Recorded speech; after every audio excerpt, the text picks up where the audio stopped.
Hey everyone, it's me, Spencer, back again. This is sketchday.com.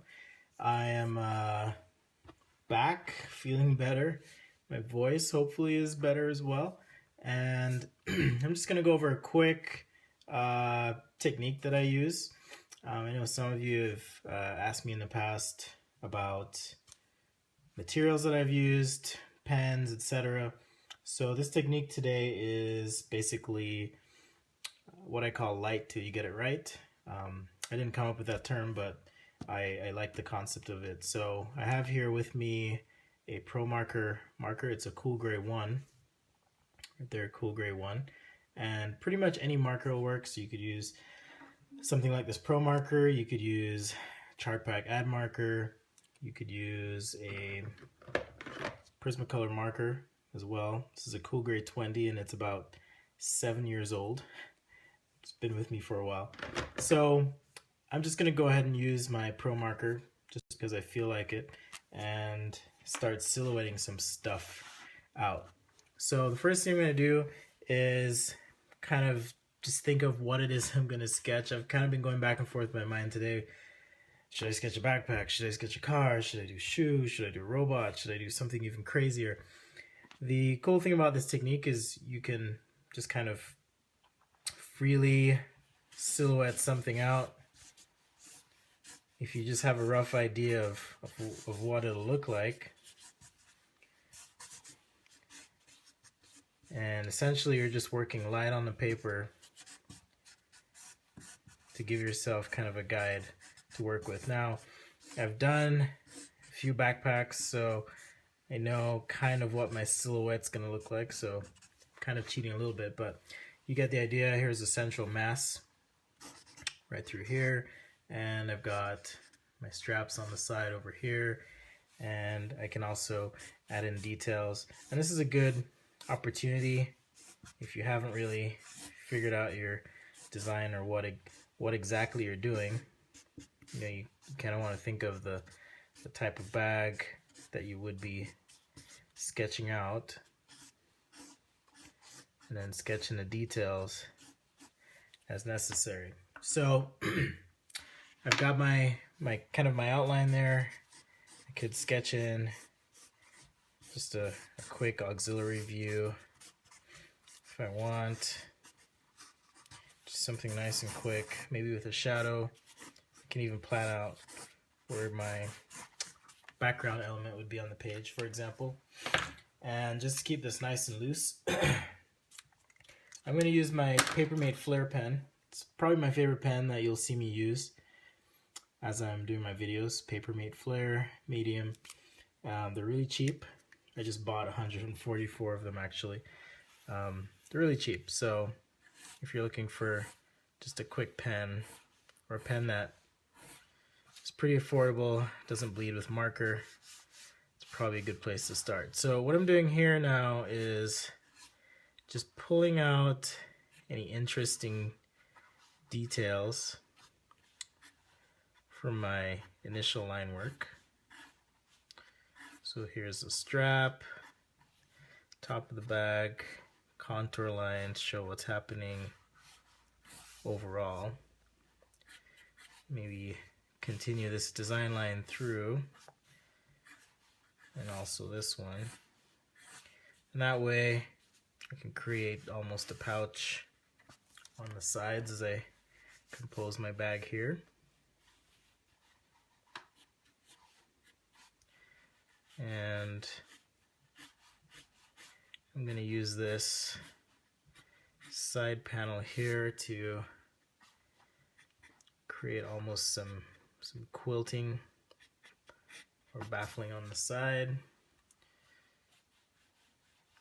Maybe this is where my strap comes in, and I've got some buckle feature here.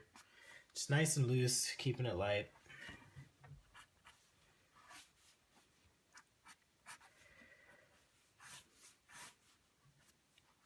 So as I mentioned before, I'm not planning with these videos to do much by way of post-processing. What you see is what you get. This is how I would normally sketch out a concept, for example. if I had an idea and just wanted to quickly capture the essence of that idea, probably do something like this.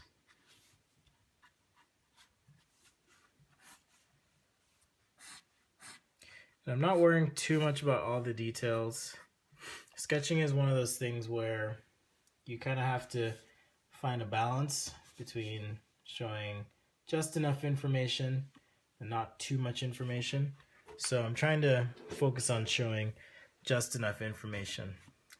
In case you're wondering what that sound was, I was standing up. I'm sitting down now as I focus in on some of the details.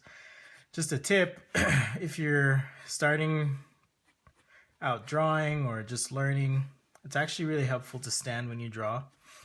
I'm used to sitting myself, so I can kind of avoid some of these pitfalls, but it actually helps with your perspective drawing if you stand up. And what it does is it keeps your sketch plane or the piece of paper parallel to your eyes so that you're not actually distorting, or what you see isn't distorted. So if you're sketching in a chair and you keep wondering why your perspective's really weird, it might be because you're slouching too much or looking at your paper a little funny. So right here is an example of how I've deviated from, I'll just dot this for you, deviated from my marker lines. You know, super gestural, really expressive, and it might not be exactly what I was after, but I'm just trying to capture really quickly as I sketch the essence of the concept. So deviating from that, totally fine as I'm sketching.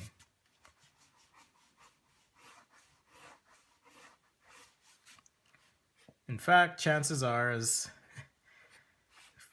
I've come to learn, your first concept is very rarely the one, and it's very rarely worked out.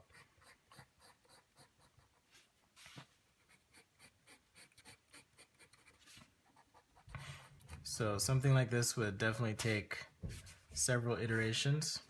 Okay, now cool thing about drawing is you're really in control of the viewer, and you get to tell your story as you choose, whether you're creating an illustration or in my case a sketch. You're really in control. I'm just gonna grab my Sharpie here, or rather my Pentel sign pen, and I'm just gonna add some line weight to this sketch. And because I'm assuming my light source is coming from this direction, even though I'm just sketching with pen today, I'm going to try and stay away from all the colors and just really focusing on the line work.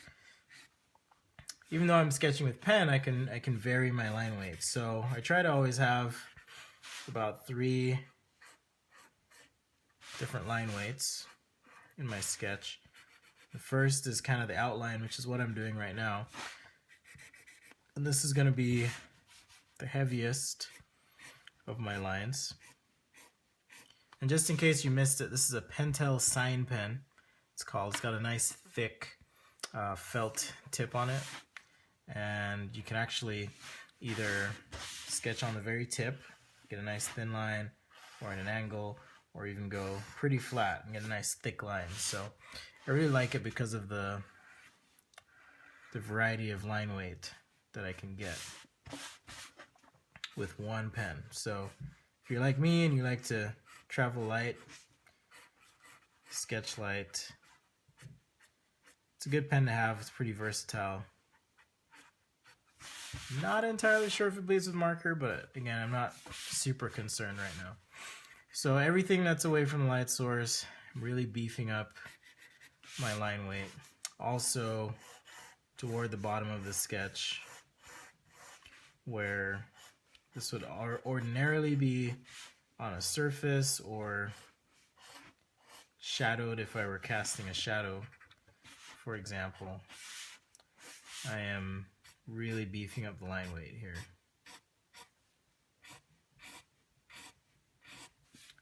Now, how thick is too thick? I get that question a lot. It's really going to be up to you to decide and figure out, you know, what's looking good for you.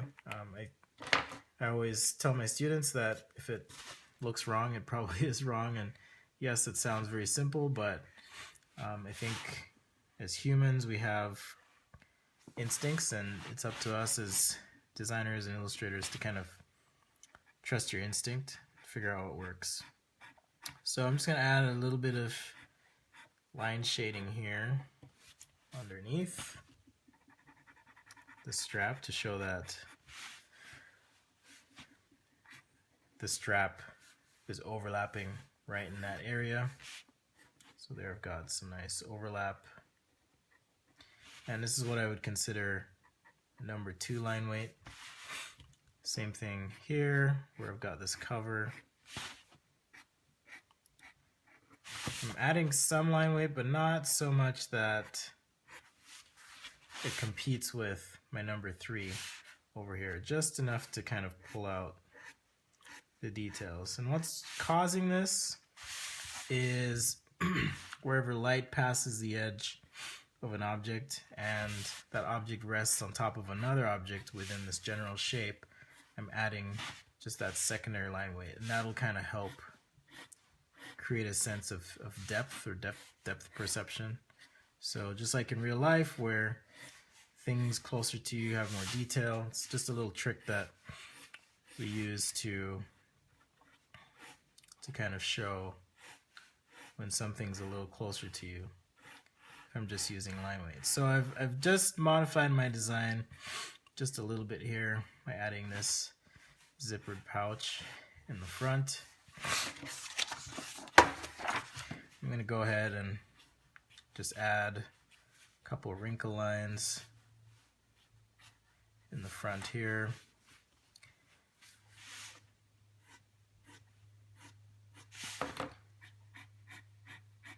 Maybe a material break.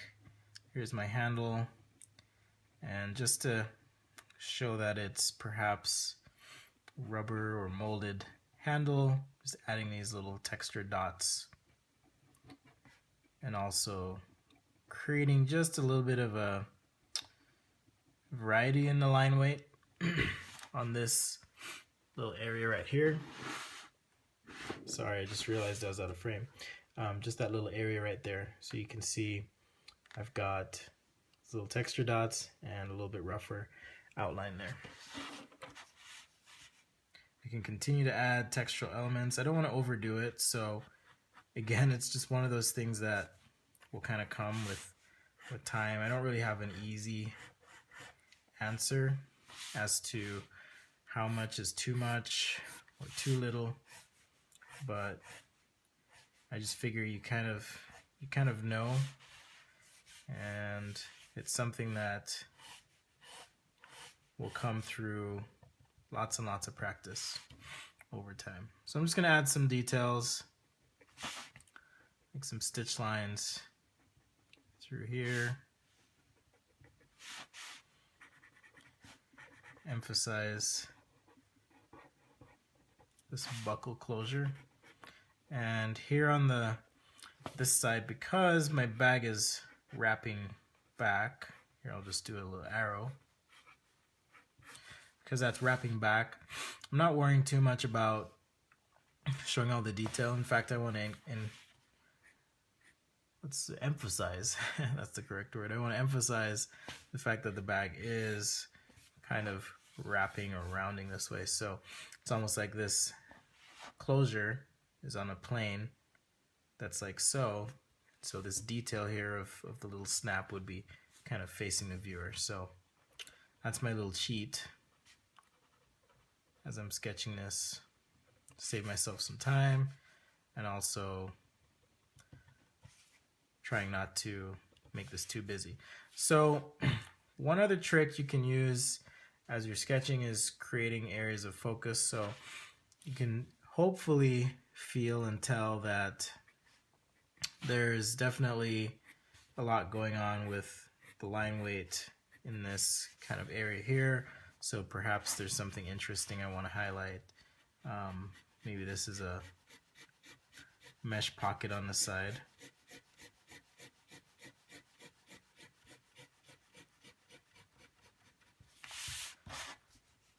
So just by cross-hatching,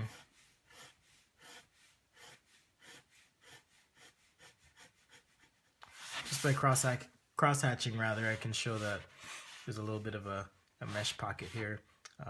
Maybe there's some kind of logo on the front of this bag. And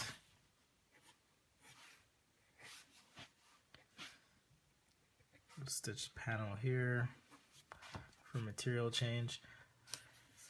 And so now I can use one of my little tricks. Well, maybe I won't do that. Change my mind. I'm going to keep it simple for you guys. So nice and simple.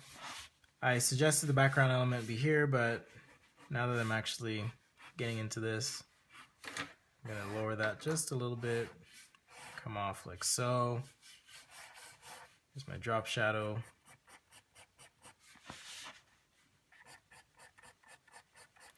For my secondary bag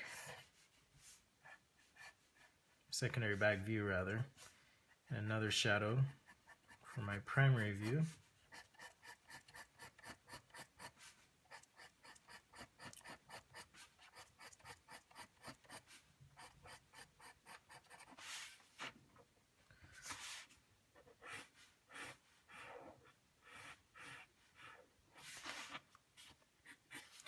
Okay, so because this outer edge is kind of facing my light source, you notice that as I'm coming up this direction with my line weight, and I'm coming around the top as well, I'm fading the line weight toward the front of the bag. And so what this does is it creates and hopefully reinforces again that dynamic of perspective and depth and roundness on my bag. I'm going to shade in part of the background here. I don't know if this will work necessarily. I'm just giving it a shot and trying. And that's one of the great things about drawing, I think, is you can just kind of experiment, see what happens. And if you like it, great. And if not, that's fine too. Okay, so sorry if a lot of that was off frame rather. I'll go back and check and make sure we're all good, but there you have it. Quick from marker to pen to adding some line weight and composing just a quick backpack sketch page. Pretty simple. Hopefully you're able to pick something up there. If you're a fan or you want to be a fan, just go to facebook.com/sketchaday. If you use Instagram, I'm at sketchaday, DOTCOM, or you can go to sketch-a-day.com, and that's on the World Wide Web for you fuddy-duddies out there. So it's at sketchaday.com. That's on Instagram, or facebook.com/ oops, forgot my Y there. Sketchaday or sketchaday.com. And you can find me at any of those places. If you have a question, feel free to email me, spencer@sketchaday.com. Thanks, guys, and I'll see you next time.